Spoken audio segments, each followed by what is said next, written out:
આજે આપણે જોવાના છીએ એક્સરસાઇઝ 8.1 નો દાખલા નંબર 9. એમાં શું કીધેલું છે કે ત્રિકોણ ABC માં ખૂણો B શું છે? કાટખૂણો એટલે કે રાઈટ એંગલ છે. જો tan A બરાબર શું આપેલું છે આપણને? tan A બરાબર 1/√3. તો જેટલું પહેલા આપણે સ્ટાર્ટિંગમાં વાંચ્યા તેટલું આપણે યુઝ કરી લઈએ. શું કીધેલું છે? એક કાટકોણ ત્રિકોણ છે એમાં B છે એ કેવો છે? રાઈટ એંગલ એટલે કે કાટખૂણો. તો હવે વૈધા A અને C, કારણ કે અહીં આપણે શા માટે A અને C લઈએ છે? તો આપણે જે ફાઇન્ડ કરવાનું છે એમાં ખૂણો A ખૂણો C એ આપેલું છે. તો હું કોઈ પણ જગ્યાએ A અને C એટલે હું A અને C અહીંયા લખી નાખું. પછી શું કીધું છે? tan A શું આપેલું છે? બરોબર છે. આ આપણે ફાઇન્ડ કરવાનું છે, આ બે વેલ્યુ. તો પહેલા આ ફાઇન્ડ કરવા માટે મારે શું જરૂરી છે? તો કે sin A cos C cos A sin C એ બધાની વેલ્યુ મારે પહેલા ફાઇન્ડ કરવી પડશે અને પછી એમાં પુટ કરી દેશું એટલે એની વેલ્યુ આપણને મળી જશે. આપણને આપેલું શું છે? tan A 1/√3. બરોબર છે મિત્રો? તો હવે tan A તો એંગલ અહીંયા ક્યાંક હશે. તો tan A એટલે શું થશે? તો કે parallel side upon base side, સામેની બાજુના છેદમાં પાસેની બાજુ, સામેની બાજુ બરાબર BC ના છેદમાં AB. તો અહીંયા BC ની વેલ્યુ શું થશે? 1 અને AB ની વેલ્યુ √3. તો હવે આપણે કોઈ પણ વસ્તુ જ્યારે ફાઇન્ડ કરવી હોય, જ્યારે કોઈ પણ રેશિયો ફાઇન્ડ કરવો હોય તો આપણે ત્રણેય બાજુના આપણે માપ એટલે કે એનું વેલ્યુ હોવી જોઈએ આપણી પાસે. તો અહીંયા AC ની નથી તો AC ની વેલ્યુ કઈ રીતે ફાઇન્ડ કરશી? પાયથાગોરસના પ્રમેય મુજબ. શું થશે પાયથાગોરસના પ્રમેય મુજબ? તો AC² is equal to AB² plus BC². બરાબર છે? આપણે ફાઇન્ડ શું કરવાનું છે? AC.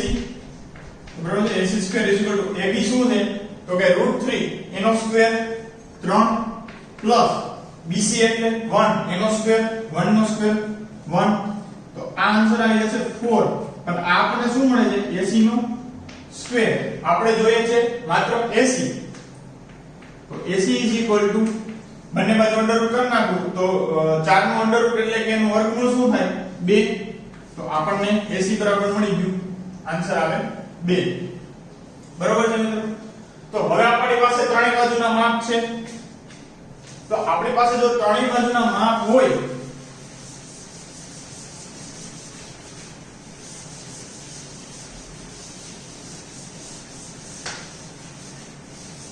આપણી પાસે ત્રણેય બાજુના માપ છે તો એના ઉપરથી આપણે ફાઇન્ડ કરી શકીએ.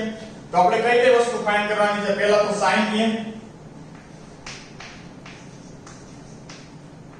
sin A શું થશે?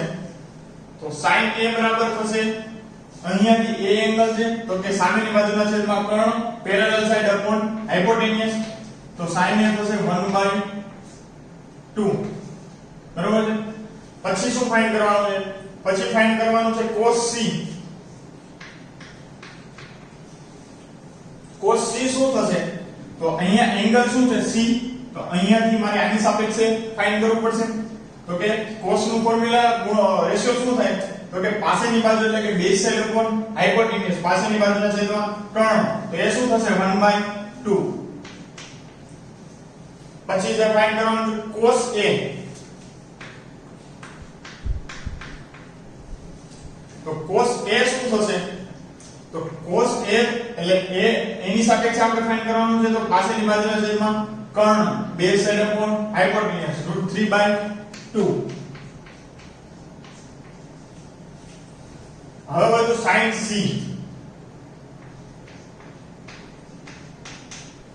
તો sin C શું થશે? તો તમે જોવો છો હવે અહીંયા આપણે C ની સાપેક્ષે જોવાનું છે તો sin નું C ની સાપેક્ષે આપણે જોઈએ એંગલ C લઈએ તો શું થાય? સામેની બાજુના છેદમાં કર્ણ પેરેલલ સાઈડ અપોન હાઇપોટેન્યુસ √3/2. બરાબર છે? તો તો હવે આ બધાની વેલ્યુ આપણે આ બંનેમાં પુટ કરી દઈએ, બરોબર? તો આપણને એનું કંઈક આન્સર આવી જશે. તો ચાલો પહેલા આપણે પુટ કરીએ. હવે આપણે પહેલામાં જ પુટ કરીએ. પહેલું શું છે? તો કે sin A into cos C plus cos A into sin C, બરોબર છે? તો હવે આપણે આની વેલ્યુ કંઈક પુટ કરીએ તો શું થઈ જશે? sin A ની વેલ્યુ શું છે? 1/2. cos C ની વેલ્યુ શું છે? 1/2 પ્લસ cos A ની વેલ્યુ શું છે? √3/2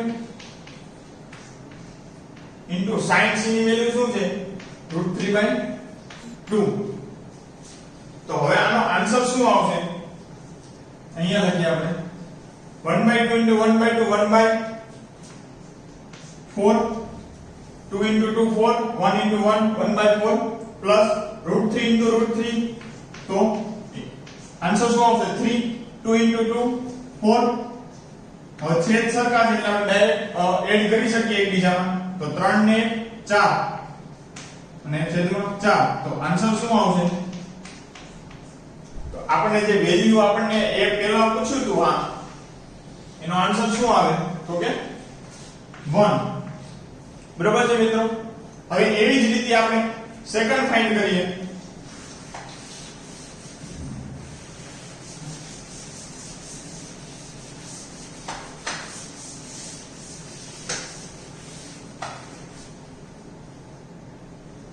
બરોબર છે? સેકન્ડ શું કીધેલું છે?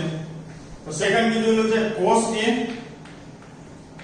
into cos C પ્લસ ને માઈનસ આપેલું છે માઈનસ શું આપેલું છે? sin A into sin C. તો આની વેલ્યુ શું થશે? તો આપણે ચાલો બધી વેલ્યુ પુટ કરીએ. cos A એટલે શું છે? √3/2. cos C 1/2 minus sin A 1/2 અને sin C √3/2. તો હવે આનો આપણે ગુણાકાર એટલે કે મલ્ટીપ્લિકેશન કરીએ તો √3 into 1 એટલે √3 upon 2 into 2 4 minus 1 into √3 2 into 2 4. તો આ બંને સરખા છે એટલે એકબીજામાંથી આપણે વેલ્યુ બાદ કરીએ તો આન્સર શું આવે? 0. તો આપણે અહીંયા જે સેકન્ડ હતું એ પણ આપણે ફાઇન્ડ કરી લીધું.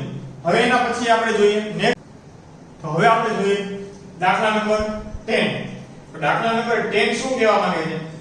કે PQR માં Q છે એ કાટખૂણો છે એટલે કે Q શું છે અહીંયા? Right angle. તો આપણે દોરીએ.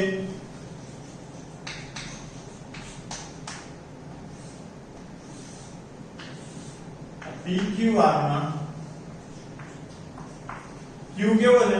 રાઈટ એંગલ એટલે કે કાટખૂણો છે. PR બરાબર PR plus QR બરાબર શું આપેલું છે? 25 સેમી. PR plus QR બરાબર છે 25 સેમી. બરાબર છે? તો હવે આપણે PR બરાબર એમ લખી શકીએ 25 minus QR. અને તમે એમ પણ કરી શકો QR બરાબર 25 minus PR. કોઈ પણ એકને કરતા બનાવીને આપણે આગળ વધવાનું છે. પછી શું કીધું છે? અને PQ બરાબર 5 સેમી. PQ આપણને આપી લીધું છે 5 સેમી. હોય તો sin P, cos P અને tan P આ ત્રણની આપણે વેલ્યુ ફાઇન્ડ કરવાની છે. તો પહેલા તો આપણી પાસે એક જ બાજુનું માપ છે અને બીજી બાજુનું માપ છે પણ એ આપણને પ્રોપર કંઈ આપેલું નથી. કંઈ 25 માંથી QR ની જે વેલ્યુ છે એને માઈનસ કરીએ તો આપણને PR મળે. તો ચાલો આપણે પાયથાગોરસનો પ્રમેય યુઝ કરીએ. તો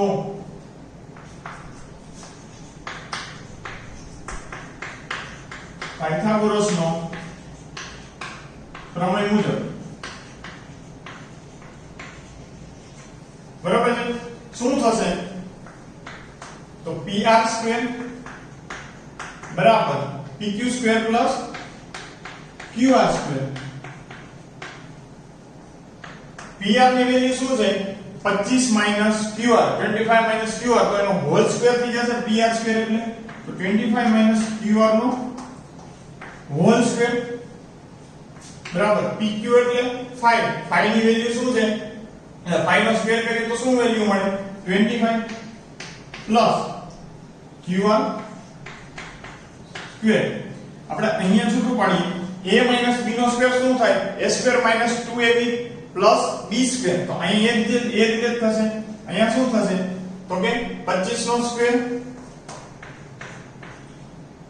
માઈનસ 2 2 ગુણ્યા 25 ગુણ્યા QR પ્લસ QR નો સ્ક્વેર બરાબર ની આ બાજુ શું છે 25 પ્લસ QR નો સ્ક્વેર બરાબર છે તો અહીંયા તમે જો બરાબર ની આ બાજુ QR સ્ક્વેર છે બરાબર ની આ બાજુ તો બંને કેન્સલ થઈ જશે બરાબર છે તો હવે વધે છે કેટલું તો અહીંયા 25 નો સ્ક્વેર એટલે કેટલો થશે 625 આ માઈનસ છે એ બરાબર ની ઓલી સાઈડ લઈ જાય તો એ અહીંયા 25 બરાબર ની આ સાઈડ છે પ્લસ 25 ગુણ્યા 2 એટલે 50 QR બરાબર છે તો હવે 50 QR છે હવે 625 માઈનસ આ 625 છે આ 25 ને આ બાજુ લઈ આવે તો માઈનસ થઈ જાય તો 625 માઈનસ 25 કેવા થઈ જશે તો કે 600 બરાબર છે અને પછી વધે શું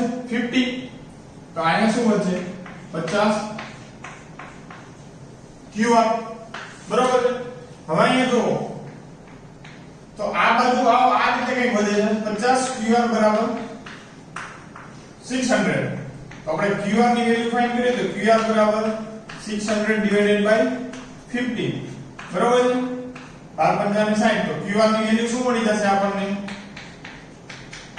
12 સેમી બરાબર છે તો આપણને QR 12 સેમી મળી ગયું તો હવે આપણે ફાઇન્ડ કઈ કરવાની છે PR હવે તમે આ બે બાજુના માપ છે તમે પાયથાગોરસનો પ્રમેયનો યુઝ પણ કરી શકો અને આપણને અહીંયા ડાયરેક્ટ આપેલું છે કે PR ની વેલ્યુ શોધવા માટે શું છે કે 25 QR ની વેલ્યુ કરો તો PR મળી જાય તો QR અહીંયા શું થઈ જશે તો PR બરાબર 25 QR ની વેલ્યુ શું છે 12 તો PR ની વેલ્યુ શું થઈ જશે 13 સેમી બરાબર છે તમે ડાયરેક્ટ પણ આ રીતે કરી શકો છો તો આપણને ત્રણેય વેલ્યુ ફાઇન્ડ થઈ ગઈ તો હવે આપણે આના ત્રણ વેલ્યુ ફાઇન્ડ થઈ ગઈ તો આ ત્રણ આપણે જે ફાઇન્ડ કરવાનું છે sin p cos p અને tan p હવે મળી જાય તો ચાલો એ જોઈએ